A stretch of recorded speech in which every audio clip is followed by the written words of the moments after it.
বিচারকের প্রকৃত ন্যায় বিচারে গুলিতে প্রাণবধের আদেশ হয় নাই, অথচ গুলি করিয়াই রেন্টুর প্রাণবধের ব্যবস্থা করা হইয়াছিল, চেষ্টা করা হইয়াছিল।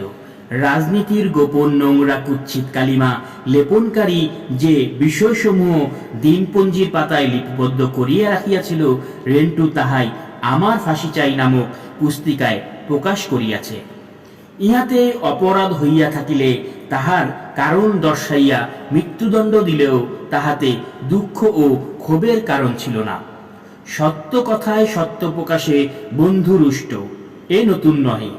দেশ ও প্রজার প্রয়োজনে বর্তমান ও ভবিষ্যৎ নাগরিকের সাবধান সতর্ক করার নিমিত্তে গোপন কুমন্ত্রণা কুকর্ম প্রকাশ করার দায়িত্ব বিবেচনায় রেন্টু তাহা সাহসিকতার সহিত জনসম্মুখে তুলিয়া ধরিয়াছে।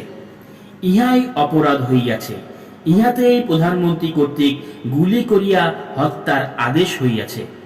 কিছুমাত্র দুঃখ নাই, কারণ স্বার্থপর মিথ্যাবাদী দেশপ্রেমহীন স্বৈরাচারী সর্বোপরি প্রতিহিংসা পরায়ণ প্রধানমন্ত্রীর নিকট ইহা অপেক্ষা আর কি আশা করা যাইতে পারে? গুলি করিয়া আহত করিতে পারিলেও রেন্টুকে হত্যা করিতে পারে নাই। ইহাই অজস্র লাভ। দয়াময় খোদাকে শত সহস্রবার ধন্যবাদ। সামান্য এক ক্ষুদ্র নাবিকের সাথে দেশের অবিচারী প্রধানমন্ত্রী যুদ্ধে লিপ্ত হইয়াছেন। অসম ভীষণ যুদ্ধ। এ যেন জলে ডুবিয়া কুমিরের সাথে লড়াই। এই লড়াইয়ে রেন্টু কি আটিয়া উঠিতে পারিবে? পারিবে কিনা বলা মুশকিল। তবে রেন্টু একেবারে দুর্বল নহে। তাহার রহিয়াছে ন্যায়ের শক্তি। ন্যায়ের শক্তিতে বলিয়ানকে পরাভূত করা সহজ কথা নহে। আবার দেশেই বাস করিয়া দেশের অত্যাচারী প্রধানমন্ত্রীর সাথে জিতিয়া যাও বড়ই কঠিন। সামান্য বিবেচনার ত্রুটিতে, সামান্য ভুলে সর্বস্ব বিনাশ হইয়া যাওয়ার সম্ভাবনাই বেশি।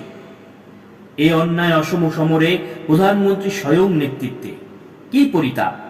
দেশের প্রধানমন্ত্রী প্রতিহিংসা স্বেচ্ছাচারিতাই যাহার মস্তিষ্কের বল, তাহার কি আর মঙ্গল আছে? প্রজার অতিষ্ঠে যে রাজা পুলকিত, তাহার কি আর শ্রীবৃদ্ধি আছে? রাজার সাথে প্রজার যুদ্ধ। এ যুদ্ধে যে কি ঘটিবে তাহা জগৎ সৃষ্টিকর্তাই জানেন। দেশের প্রধানমন্ত্রীর রোশানল হইতে জীবন বাজাইতে এক্ষণে রেন্টু বাণী সন্তা পতিতালয়ের পতিতা রুনার কোঠায় লুকাইয়া আছে। ইহাতে রেন্টুর দুঃখ মাত্র নাই, অন্তরেও বেদনা বোধ করে নাই। তবে বেদনা লাগিয়াছে, বড়ই দুঃখ বোধ হইতেছে এই জন্য যে এই সংকট সময়ে এই লড়াইয়ে রেন্টুর স্ত্রী কন্যাদের জিম্মি করিয়া রাখা হইয়াছে, আপন গৃহে বন্দী করিয়া রাখা হইয়াছে। এই লড়াইয়ের পরিণাম কি হইবে? প্রধানমন্ত্রী জিতিবে, নাগরিক হারিবে, সন্ধি অসম্ভব। এই যুদ্ধে জয় পরাজয় অনিবার্য রূপেই ঘটিবে। এই অসম অবৈধ সমরে সন্ধির নামই আসিতে পারে নাই। জন্মদাত্রী স্নেহময়ী মা বিছানায় শুইয়া দীর্ঘশ্বাস ছাড়িতেছেন আর বিড়বিড় করিয়া বলিতেছেন, বাবা রেন্টু, তুই কি বাঁচিয়া আছিস? পালাইয়া যাইয়া বুদ্ধিমানের কাজ করিয়াছিস বাবা। কোন শহরে থাকিস না, লোকালয়েও থাকিস না, কাহারও সাথে দেখাও করিস না। তুই যে আমার কলিজার বোটা, তোর জন্য আমার বুক ফাটিয়া যায়। আমার নিকটও তুই আসিস না, এক্ষণে আমরা সকলে বন্দী। তুই বনে জঙ্গলে পশু পাখির সুখী বাস করিস। বাবারে, শেখ হাসিনা প্রধানমন্ত্রী থাকিতে কখনোই লোকালয়ে আসিস না।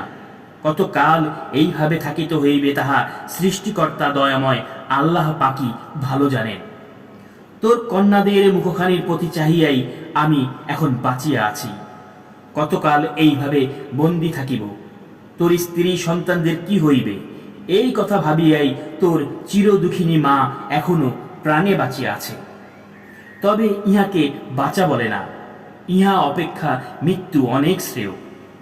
বাবারে, এই কন্যা সন্তানদের মুখের প্রতি চাহিয়া আত্মঘাতী হইলাম না, দেহ পিঞ্জর হইতে প্রাণ বাহির করিলাম না। তুই আমার হৃদয়ের ধন, কলিজার গোটা। বাবা, তোর কি দশা ঘটিল? ঘাতকের গুলি দেহের কোথায় লাগিল? হায় হায়, তুই কি বাঁচিয়া আছিস বাবা?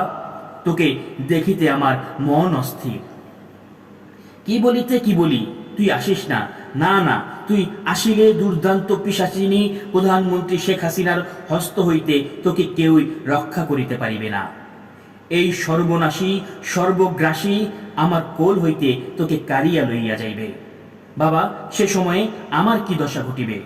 তোর স্ত্রী কন্যাদের কি দশা ঘটিবে? পালাইয়া যাইয়া তুই বুদ্ধির কাজ করিয়াছিস। শেখ হাসিনা প্রধানমন্ত্রী থাকিতে লোকালয়ে আসিস না, গভীর বনজঙ্গলে লুকাইয়া থাকিস। বনের লতা পাতা পশু পাখি খাইয়া জীবন ধারণ করিস, আর না হয় না খাইয়া থাকিস, তবুও লোকালয়ে আসিস না। সম্ভব হইলে যে দেশে শেখ হাসিনা প্রধানমন্ত্রী নাই, এমন দেশে যাইয়া কুলিগিরি করিয়া না হয় ভিক্ষা করিয়া জীবন ধারণ করিস। তাহাতে পুত্র শোকে আমার বুক ভাঙিয়া যাইবে না, তোর স্ত্রী বিধবা হইবে না, কন্যা সকল এতিম হইবে না, আমার বুক ফাটিয়া যাইবে না। আমি আর পারিতেছি না। আমি আকাশে কি মাটিতে তাহার কিছুই নির্ণয় করিতে পারিতেছি না। জননীর পরিতাপ বিবেচনা করিয়া কি কালসর্পগ্রস্ত শিশুকে দর্শন করিতে সংকুচিত হয়। বুলেটে ক্ষত বিক্ষত রেন্টুর দেহের ঘা সমূহ নিয়মিত সেফ্রাট ক্যাপসুল খাওয়া এবং রুনার পরিচর্যায় সম্পূর্ণরূপে ভালো হইয়া গেল। সে এখন শারীরিকভাবে সুস্থ সবল মানুষ। এতদিন সে নামাজের সময়ে জায়নামাজে বসিতে পারিত না। চেয়ারে বা খাটে পা ঝুলাইয়া বসিয়া ইশারায় নামাজ পড়িত। এখন সে দাঁড়াইয়া বসিয়া স্বাভাবিকভাবেই নামাজ পড়িতে পারে। শারীরিকভাবে সুস্থ হইয়া মানসিকভাবে দুর্বল হইয়া পড়িল। স্ত্রী কন্যাদের না দেখিয়া এখন আর তাহার মন মাতিছে না। মন স্ত্রী কন্যাদের দেখিবার জন্য ব্যাকুল হইয়া পড়িল। এতদিনে কি প্রধানমন্ত্রী শেখ হাসিনা ঘাতক খুনিদের দ্বারা স্ত্রী কন্যাদের হত্যা করিয়া ফেলিয়াছে? না, এখনো জীবিত আছে, তাহা রেন্টু জানে না। সে মনে মনে ভাবে, যদি স্ত্রী কন্যাদের হত্যা করিয়া থাকে, তাহা হইলে প্রতিশোধ লইতে বাঁচিয়া বাঁচিয়া প্রধানমন্ত্রীর সকল আত্মীয় স্বজনকে হত্যা করিবে। আজ হোক কাল হোক প্রধানমন্ত্রীকেও হত্যা করিবে। যদি স্ত্রী কন্যাদের হত্যা না করিয়া শুধু জিম্মি করিয়া রাখিয়া থাকে, তাহা হইলে সেও এমন কাউকে অপহরণ করিয়া জিম্মি করিবে, যাহার বিনিময়ে স্ত্রী কন্যাদের মুক্ত করিয়া বিদেশে লইয়া যাইবে। রুনা লক্ষ্য করিল, বাণী শান্তার অনেকেই লক্ষ্য করিল, ইদানিং রেন্টু কি বিষয় লইয়া গভীর চিন্তিত, অধিক সময় ধ্যানমগ্ন, কিন্তু কেহই মুখ ফুটিয়া তাহা জিজ্ঞাসা করিল না। কাহাকে অপহরণ করিয়া জিম্মি করিলে তাহার বিনিময়ে স্ত্রী কন্যাদের মুক্ত করিয়া দেশের বাহিরে লইয়া যাইতে পারিবে। গভীর ধ্যানমগ্ন হইয়া ইহা চিন্তা করিতে করিতে একদিন সে তাহা স্থির করিল। ইতিমধ্যে তাহার মুখে দাড়ি বড় হইয়াছে। পাঞ্জাবি পায়জামা পরিয়া মাথায় টুপি দিয়া মুখে দাড়ি রাখিয়া সে মাওলানার বেশ ধরিল। অনেক চেষ্টা ও চর্চার পর এক চক্ষু বন্ধ করিয়া রাখিবার অভ্যাস রপ্ত করিল। অতঃপর একদিন রুনার সমস্ত টাকা পয়সা পরিশোধ করিয়া তাহার নিকট ভুল ত্রুটির ক্ষমা চাইয়া কৃতজ্ঞতা প্রকাশান্তে বিদায় লইয়া বাণীশান্তা পতিতালয় জীবনের অবসান ঘটাইয়া দুর্ধর্ষ এক পরিকল্পনা লইয়া ঢাকার উদ্দেশ্যে যাত্রা করিল। যাত্রার প্রারম্ভে পরিকল্পনার শুরুতে খুলনায় আসিয়া প্রধানমন্ত্রী শেখ হাসিনার চিফ সিকিউরিটি রেন্টু হত্যা মিশনের বলিষ্ঠ সদস্য নজিব আহমেদ নজিবের বাসায় ফোন করিল। শেখ হাসিনা পরিবারের সদস্যদের দ্বারা মানসিকভাবে নির্যাতিতা রাজশাহী চাঁপাইনবাবগঞ্জের সাদাসিধা সরল যুবতী ভালো মানুষ নজিবের স্ত্রী আবিদা ফোন ধরিলেন।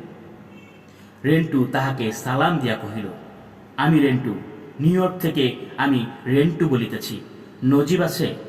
আবিদা কহিল, আপনি কোন রেন্টু? রেন্টু, আমি ময়নার স্বামী রেন্টু। আবিদা, ও রেন্টু ভাই, আপনি এখনো বাঁচিয়া আছেন? রেন্টু, হ্যাঁ, আমি এখন নিউ ইয়র্কে আছি। নজিব আছে? আমি নজিবের সহিত কথা বলিতে চাই। আবিদা, হ্যাঁ আছে, ধরেন। নজিব ফোন ধরিয়া কহিল, আপনি কে? রেন্টু, আমি রেন্টু, আমার কণ্ঠ তুমি চিনিতে পারিতেছ না? নজিব, আপনি এক্ষণে কোথায় আছেন? রেন্টু, নিউ ইয়র্ক সিটিতে। নজিব, কিভাবে আপনি আমেরিকা গেলেন? এয়ারপোর্টে তো আপনাকে আটক করার নির্দেশ রইয়াছে। কিভাবে নিউ ইয়র্ক চলিয়া গেলেন? রেন্টু, পিসি পাসপোর্টে। নজিব, পিসি পাসপোর্ট মানে? Rentu, picture size passport. অন্য লোকের পাসপোর্টের ছবি পাল্টাইয়া আমার ছবি লাগাইয়া আসিয়াছি। এক্ষণে মতিউর রহমান রেন্টু নামে এইখানে কেউ আমাকে চিনিতে পারিবে না। নজিব সুর নরম করিয়া, ও রেন্টু ভাই, আপনি তো আমাদেরই লোক। ভুল বোঝাবুঝি যা হইয়া গিয়াছে।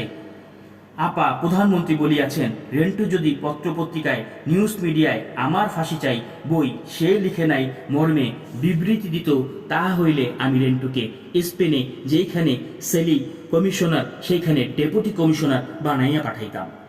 আপনি যদি নিউ ইয়র্কে নিউজ মিডিয়ার কাছে এই বিবৃতি দেন, তাহা হইলে এক্ষণে তাহা করা যাইতে পারে। রেন্টু ভাই, আপনি রাজি হইলে আমি আপাকে ইহা বলিতে পারি। রেন্টু, হ্যাঁ, প্রধানমন্ত্রীর প্রস্তাবটি মন্দ নহে। আমি চিন্তা ভাবনা করিয়া পরে আবার তোমাকে ফোন করিব এবং নিউ ইয়র্কে বাংলাদেশ দূতাবাসের সহিত যোগাযোগ করিব বলিয়া ফোন রাখিয়া দিল।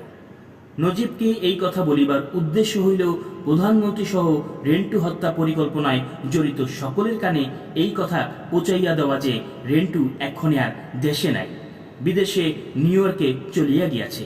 এই কথা তাহারা বিশ্বাস করিলে রেন্টুকে খুঁজিয়া বাহির করিবার অভিযানে ভাটা পড়িবে।